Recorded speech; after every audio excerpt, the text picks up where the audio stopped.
পারবে না।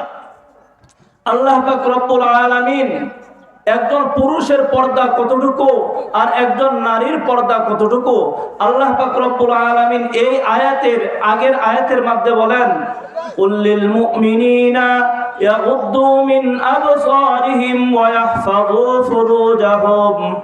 আল্লাহ পাক রব্বুল আলামিন বলেন, হে নবী আপনি পুরুষদেরকে বলে দিন, কুল্লিল মুমিনিনা ইয়াগুদ্দু মিন আবসারিহিম, তারা যেন তাদের চক্ষুদ্বয়কে নত রাখে, তারা যেন তাদের চক্ষুদ্বয়কে বেগানা নারী থেকে নত করে রাখে। অর্থাৎ চোখ দ্বারাই সমস্ত গুনার উৎপত্তি, চোখ দ্বারাই সমস্ত গুনার উৎপত্তি। দেখেন এই পৃথিবীতে যত ফাহেসা কাজ আছে সব ধরনের ফাহেসা কাজের দিকে আপনি চোখ দিয়ে দেখেন যে জিনিসটা কেমন, জিনিসটা কেমন। আগে চোখে মজা নেন। কি দিয়ে মজা নেন? চোখ দিয়ে মজা নেন। যখন চোখ দিয়ে দেখার পরে আপনি কল্পনা করতে থাকেন অন্তর দিয়ে। কি দিয়ে কল্পনা করেন? অন্তর দিয়ে কল্পনা করতে থাকেন।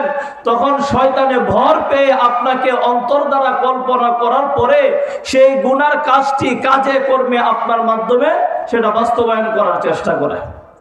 আমাদের সমাজের মধ্যে, আমাদের দেশের মধ্যে জিনা ব্যভিচার কেন হচ্ছে?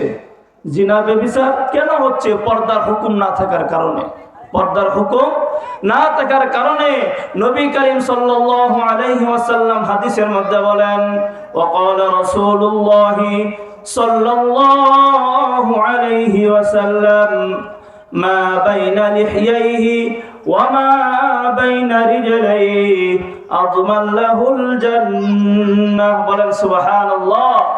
নবী করিম সাল্লাল্লাহু আলাইহি ওয়াসাল্লাম বলেন, যে বান্দা বান্দি দুইটা জিনিসের গ্যারান্টি আমি নবী করিম সাল্লাল্লাহু আলাইহি ওয়াসাল্লামকে দিবে, কাল কিয়ামতের দিন সেই বান্দা বান্দিকে সুপারিশ করে জান্নাতে নেওয়া আমি নবীর উপরে সেটা ওয়াজিব হয়ে যায়। বলেন সুবহানাল্লাহ। কয়টা জিনিস? দুইটা জিনিস। একটা হচ্ছে দুই চোয়ালের মাঝখানে যে জিনিসটা আছে সেটা হচ্ছে জিহ্বা। সেটা কি? জিহ্বা। অর্থাৎ দুইটা চোয়াল, দুইটা দাঁতের পাট আছে না, সেই দুই দাঁতের পাটের মাঝখানে যে অংশটা সেটার নাম হচ্ছে জিহ্বা। সেটার নাম কি? জিহ্বা। বলতে পারেন যে হুজুর জিহ্বা দ্বারা আবার কি গুনাহ হয়? জিহ্বা দ্বারা আবার কি গুনাহ হয়? এই জিহ্বা দ্বারাই সবচাইতে মারাত্মক গুনাহ হয়। বলেন নাউজুবিল্লাহ। আল্লাহ পাক রব্বুল আলামিনের হাবিব জনাবে মুহাম্মদুর রাসূলুল্লাহ সাল্লাল্লাহু আলাইহি ওয়াসাল্লাম ইরশাদ ফরমান, দুই চোয়ালের মাঝখানের এই জিহ্বার গ্যারান্টি যদি কোনো উম্মত আমি নবীকে দিতে পারে, কাল কিয়ামতের দিন তাকে সুপারিশ করে আমি নবী নিজে জান্নাতে নিয়ে যাব। এটা হচ্ছে এক নাম্বার। কয় নাম্বার? এক নাম্বার। তো জিহ্বা দ্বারা কি গুনাহ হয় সেটাও তো আমাদের জানা দরকার নাকি? জিহ্বা দ্বারাই হচ্ছে মূল গুনাহ। জিহ্বা দ্বারাই মূল গুনাহ, যেটা আমরা শ্বাসটলে বসে বসে করি। চা খাইতে যাই না দোকানে, হ্যাঁ, সেখানে কি বিসমিল্লাহ ছাড়া চাটা শুরু করি। শুরু করার পরে কার স্ত্রী কার সাথে ঝগড়া করছে, কেডা কার কি করছে কি না করছে, কেডা কার কি চুরি করছে, এটি আমরা বলতে থাকি। এটার নাম হচ্ছে গীবত। এটার নাম কি? গীবত। এই গীবত জিনিসটাকে আমরা ঘি ভাত বানায় নিছি। ঘি ভাত। ঘি দিয়ে গরম ভাত খাইছেন? খাইছেন আপনারা? হ্যাঁ, ঘি দিয়া তুই গরম ভাত খাওয়া যায়, কেমন মজা লাগে? অনেক মজা না? অনেক স্বাদ, ভুলার মতো না। কিন্তু গীবত জিনিসটা আমাদের এমন হয়েছে যে গীবত না করলে আমাদের পেটের ভাত হজম হয় না। পেটের ভাত হজম হয় না। আল্লাহ পাক রব্বুল আলামিন গীবত সম্পর্কে কালামুল্লাহ শরীফে বলেন, আয়ুহিব্বু আহাদুকুম আন ইয়াকুলা লাহমা আখিহি মাইতান ফাকারিহতুমুহ। আল্লাহ পাক রব্বুল আলামিন বান্দাদেরকে প্রশ্নবোধক প্রশ্ন করেছেন, আয়ুহিব্বু আহাদুকুম আন ইয়াকুলা লাহমা আখিহি মাইতা, তোমরা কি নিজের আপন ভাইয়ের মৃত ভাইয়ের গোশত কি তোমরা খেতে পছন্দ করো কিনা? আমরা কেউ পছন্দ করবো এটা? মার পেটের ভাই মৃত্যুবরণ করেছে, তার শরীরের গোশত আপনি চিবিয়ে চিবিয়ে খাবেন, এটা কি আপনি আমার দ্বারা পছন্দনীয়? পছন্দনীয়? পছন্দনীয় না। এইটা যদি আপনি আমার দ্বারা পছন্দ না হয়, আপনার এক মুসলমান ভাইয়ের গীবত করাটা কিভাবে আপনি আমার জন্য পছন্দ হয়? সেও তো আপনি আমার ভাই, সেও তো আপনি আমার ভাই। মুসলমান যে মুসলমানের ভাই, আল্লাহ রাসূল সাল্লাল্লাহু আলাইহি ওয়াসাল্লাম হাদিস বলেন, আল মুসলিমু আখুল মুসলিম, এক মুসলমান অপর মুসলমানের ভাই, এক মুসলমান অপর মুসলমানের ভাই। এক মুসলমান অপর মুসলমানের ভাই হওয়া সত্ত্বেও এক ভাইয়ের গীবত আরেক ভাইয়ের মুখ থেকে নিশ্চিন্তা বের হয়ে যায়। অন্তরের মধ্যে একটু আঘাত লাগে না যে সেও তো আমার ভাই, সেও তো আমার ভাই? আমাদের সমাজের মধ্যে এমন কিছু মানুষ আছে যাদেরকে মূর্খতা চতুর্দিক দিকে গ্রাস করে ফেলেছে।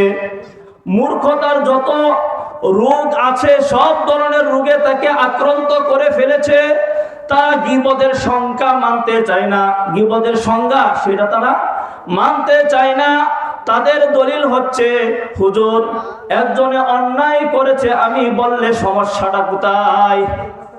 একজনে দোষ করছে, এই দোষ আমি কইতে সমস্যা কিসের? একজনে দোষ করেছে, এই দোষটা বললেই তো এটা গীবত হবে। আপনি চুরি করেছেন, আপনার চুরির কথা যদি আরেকজনে বলে তাহলে সেটাই তো গীবত, সেটাই কি গীবত।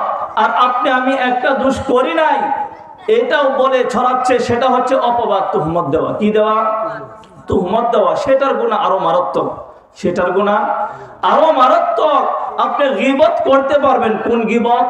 যেই গীবত না করলে আপনার সমাজের মানুষ ক্ষতিগ্রস্ত হয়ে যাবে, যে মানুষ ক্ষতিগ্রস্ত হয়ে যাবে।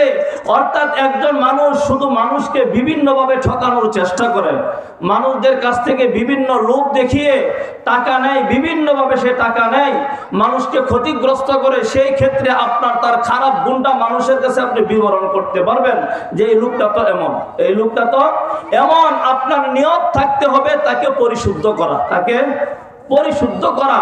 আপনার নিয়ত যদি থাকে তার দোষটা আমি চর্চা করি, মানুষদের কাছে বলে বলে বেড়াই, তাহলে এর দ্বারা আপনি গুনাহগার হবেন, এর দ্বারা আপনি গুনাহগার হবেন।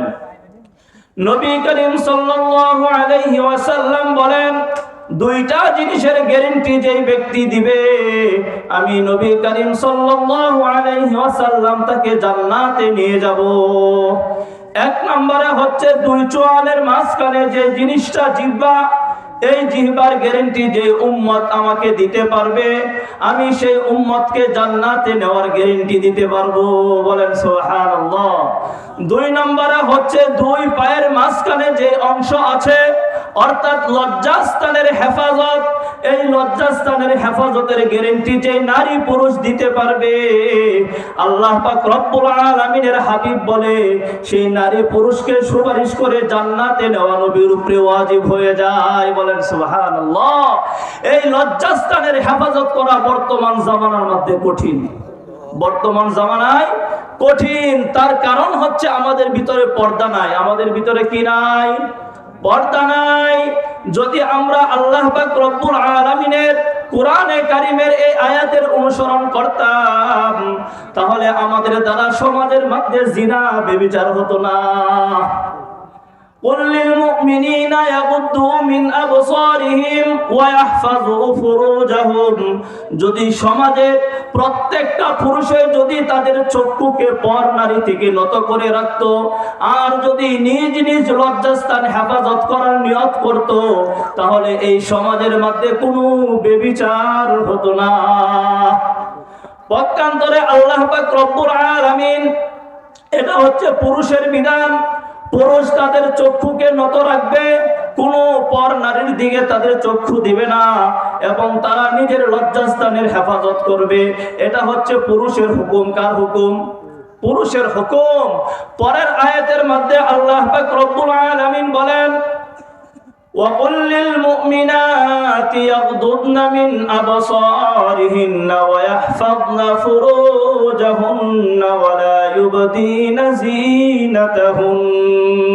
বলেন সুবহানাল্লাহ। আল্লাহ পাক রব্বুল আলামিন বলেন নারীর ক্ষেত্রেও একই হুকুম। নারী তাদের চক্ষুকে পর পুরুষ থেকে নত রাখবে এবং তারা নিজের সতীত্বের হেফাজত করবে এবং তাদের সৌন্দর্য স্বামী ছাড়া অন্য কারো সামনে প্রকাশ করবে না। আর আমাদের সমাজ এখন হচ্ছে পুরাই উল্টো, স্বামীর সামনে নারীর সৌন্দর্য প্রকাশ করতে চায় না।